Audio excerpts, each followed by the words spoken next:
ఉరుకులు పరుగుల జీవితం, క్షణం తిరిగ లేకుండా గడిపే లైఫ్లతోటి ఏమాత్రం సమయం దొరికినా కానీ ప్రకృతిలో ఒడిలో వెళ్ళిపోవాలనుకుంటున్నారు నగరవాసులతో పాటు పల్లెవాసులు కూడా.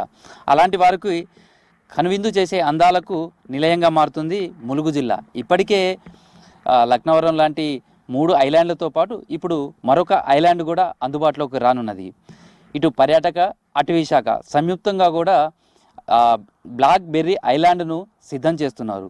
ఇక్కడికి వచ్చే పర్యాటకులకు కనువిందు చేసే విధంగా కూడా ఇక్కడ అన్ని ఏర్పాట్లు జరుగుతున్నాయి. అయితే ఈ బ్లాక్ బెర్రీ ఐలాండ్ పర్యాటకులను ఎలా కనువిందు చేయబోతుంది, ఎలాంటి ఏర్పాట్లు చేస్తూ పర్యాటకులను ఆకర్షించే ప్రయత్నాలు చేస్తున్నారు, తెలుసుకునే ప్రయత్నం చేద్దాం.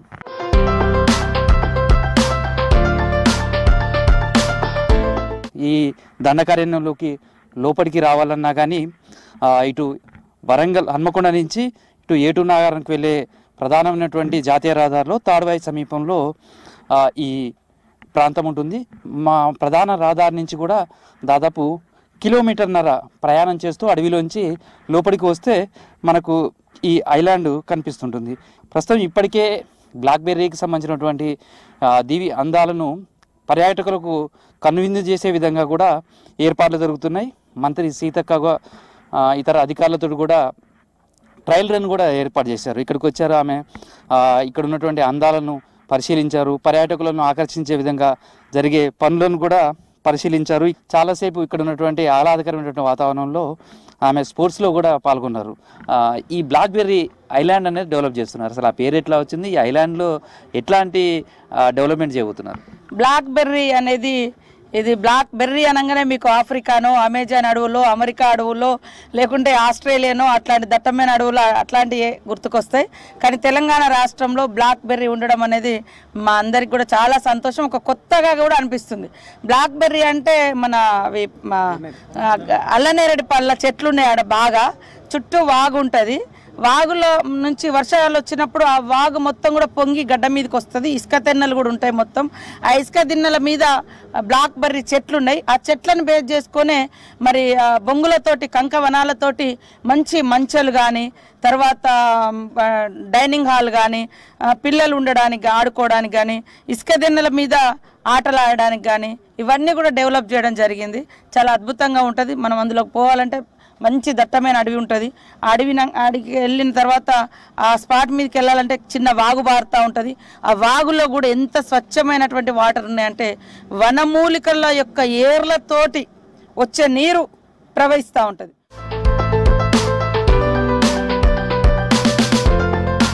బ్లాక్ బెర్రీకి సంబంధించినటువంటి ఐలాండ్లో ఉన్నాం కూడా ఇక్కడ ఉన్నటువంటి వాళ్ళ కోసం కూడా ఇలాంటి అత్యాధునిక టెక్నాలజీతోటి వసతులతోటి ఉన్నటువంటి ఈ గుడారాలన్నీ కూడా ఏర్పాటు చేశారు.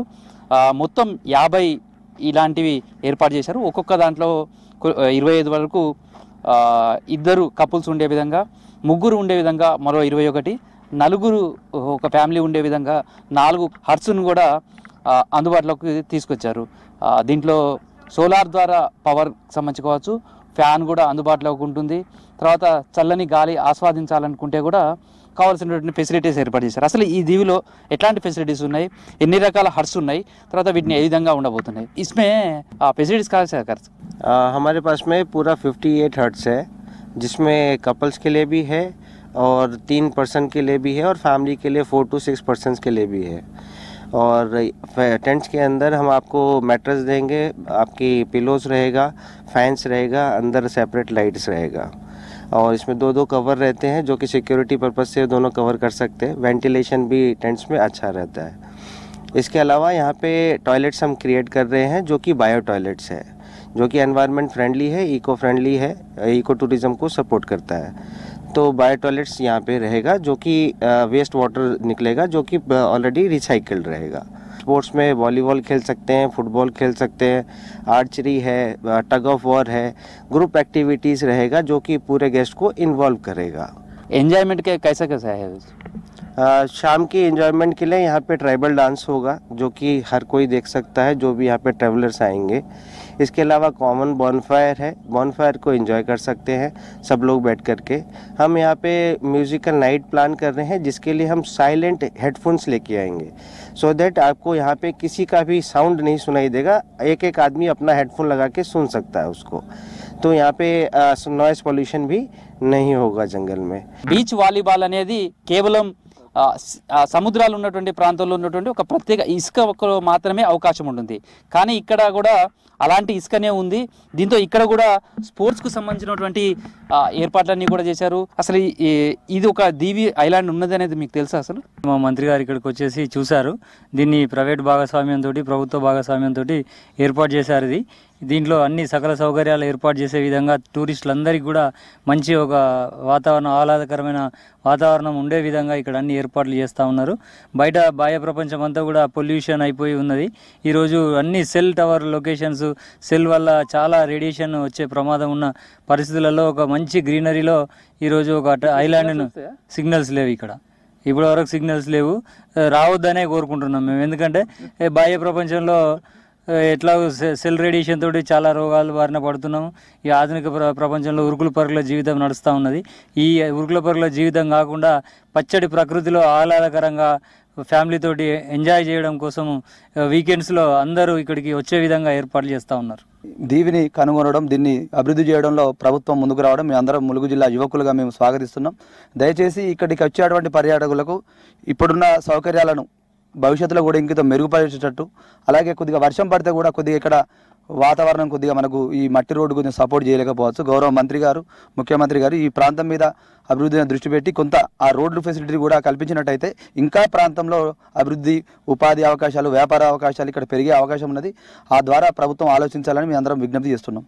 మేము చూసిన దానికంటే ఇక్కడికి వచ్చిన తర్వాత చాలా అద్భుతంగా ఉంది. ఇది మున్ముందు ఇది ఇంకా చాలా డెవలప్మెంట్ కావాలని కోరుకుంటున్నాం. ఇది గౌరవ మంత్రి గారు దీని మీద కొద్దిగా శ్రద్ధ పెట్టి రోడ్ ఫెసిలిటీస్ కానీ ఇక్కడ ఉన్నటువంటి ఈ సరౌండింగ్ ఏర్పాట్లు కూడా మంచి చూసుకున్నట్టయితే వాళ్ళందరికీ కూడా చాలా యూజ్ అవుతుందని అనుకుంటున్నాను నేను. ఒకవైపు నేచర్ని కాపాడుతూనే మరోవైపు పర్యాటకులు కూడా ఎంజాయ్ చేసే విధంగా ఎట్లా ఉండాలి అనుకుంటున్నారు? ఇక్కడ ఫెసిలిటీస్ ఎట్లా ఉండాలి? సేమ్ టైంలో వచ్చే పర్యాటకులు కూడా ఏ విధమైనటువంటి జాగ్రత్తలు తీసుకోవాలి? అంటే మామూలుగా పట్టణాలలో ఫోన్లు ఉండి బిజీ లైఫ్లలో ఉండి వాళ్ళు రెగ్యులర్గా అట్లనే ఉంటారు. ఇట్లాంటి వాటికల్లా ఇక్కడ వచ్చినప్పుడు వాళ్ళకి ఏమైందంటే కొంచెం రిలీఫ్ ఫీల్ అవుతారు. ఆడుకోవడానికి కానీ అందరికీ మంచిగా ఉంటుంది. మాకైతే చాలా మంచిగా అనిపించింది. మేము సూర్యాపేట నుంచి వచ్చినాం. ఇంకా మంచిగా చేస్తే మాతో పాటు ఇంకా చాలా మంది వస్తారు. ఇంకా ఎక్కువ డెవలప్ కావాలని కోరుకుంటున్నాం. ఫ్యూచర్లో ఇక ఉపాధికి కూడా అవకాశాలు చాలా ఎక్కువగా ఉంటాయి. ఆ వైపు ప్రభుత్వం ఎలా అడుగులు వేయబోతుంది? మొత్తం డ్రోన్ కెమెరాస్ తోటి తీసుకొచ్చి అది ఒక రీల్ లాగానన్నా అంటే ఒక డాక్యుమెంటరీ లాగానన్నా బయటికి పెట్టడం, తర్వాత అవన్నీ కూడా బోర్డుల మీద ఆ ఫొటోస్ ఇవి ఇక్కడ ఈ మండలంలో ఇది ఉంటుంది, ఇక్కడ నుంచి ఇక్కడ నుంచి అంతా గైడ్ చేసి అది అన్ని ప్రమోట్ చేయాలని అనుకోవడం జరిగింది. తొందరలోనే అవన్నీ మన ములుగు జిల్లా యొక్క ప్రత్యేకతలన్నీ కూడా ఒక పాంప్లెంట్ రూపంలో, ఒక డాక్యుమెంట్ రూపంలో తీసుకొచ్చి ఎక్స్పోజ్ చేస్తాం. అట్లనే వచ్చే అటువంటి టూరిస్టులకు కానీ భక్తులకు కానీ కొన్ని రూల్స్ కూడా పెడతాం. మీరు ఎందుకంటే అది ఫాలో అయితేనే ఇక్కడ పర్యావరణం కాపాడుకోగలుగుతాం.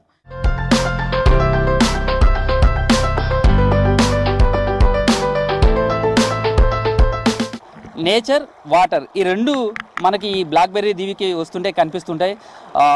ఇలా జలజల పారే వాగులు, వంకలు, పక్షుల కిలకిల ధ్వనులు, భారీ వృక్షాలు, దండకారణ్యం ఇవన్నీ కూడా ఇక్కడికి వచ్చే పర్యాటకులకు స్వాగతం పలుకుతుంటాయి. అయితే ఇదంతా కూడా రిజర్వ్డ్ ఫారెస్ట్. తాడ్వాయిలో ఉన్నటువంటి ఈ ఫారెస్ట్ అంతా కూడా చూడటానికి ఇక్కడ ఒక టవర్ కూడా ఫారెస్ట్ డిపార్ట్మెంట్ ఏర్పాటు చేసింది. ఈ టవర్ పైకి వెళ్తే ఇక్కడ ఉన్నటువంటి తాడ్వాయి దండకారణ్యం సంబంధించినటువంటి అందాలన్నింటినీ కూడా ప్రత్యక్షంగా చూసే అవకాశం ఉంటుంది. ఇదంతా కూడా చుట్టూ వాగు ఉంటుంది. ఆ వాగు తర్వాత గుట్టలపై నుంచి ప్రవాహం, ఇక్కడికి సమీపంలోనే ఈ దండకార్యం దగ్గరలోనే గోదావరి ప్రవాహం ఉంటుంది. అందుకే ఈ ఇసుకంతా దిబ్బలంతా కూడా ఒక దీవిగా ప్రకృతి చేసింది. ఇదంతా కూడా 5 ఎకరాల విస్తీర్ణంలో ఉంది. అయితే గతంలోనే ఇక్కడి నుంచి అడవులను వీక్షించేందుకు ఫారెస్ట్ డిపార్ట్మెంట్ ఒక వాచ్ టవర్ని కూడా ఏర్పాటు చేసింది. ఈ వాచ్ టవర్ సమీపంలోనే ఈ వాగు కావచ్చు, ఆ వాగు దగ్గర ఉన్నటువంటి ఇసుకకు సంబంధించినటువంటి ప్రాంతం అంతా కూడా ఉంది.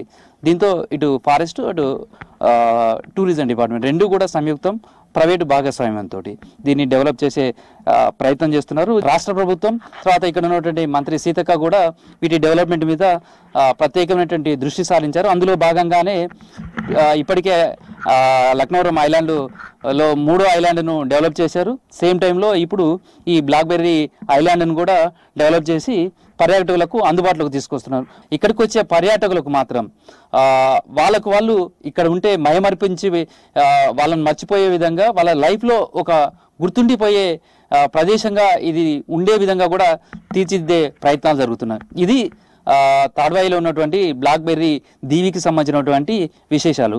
ఇది పర్యాటకులకు కనువిందు చేయబోతుంది. ఇక్కడికి వచ్చి ఒక రోజు ఉంటే మాత్రమే దాన్ని మాటల్లో చెప్పలేనంత అనుభూతిని పొందే అవకాశం ఉంటుంది. ఇది ప్రస్తుతం బ్లాక్బెర్రీ దీవికి సంబంధించినటువంటి సమాచారం. వీడియో జర్నలిస్టు రాజుతో కృష్ణమోహన్, V6 న్యూస్.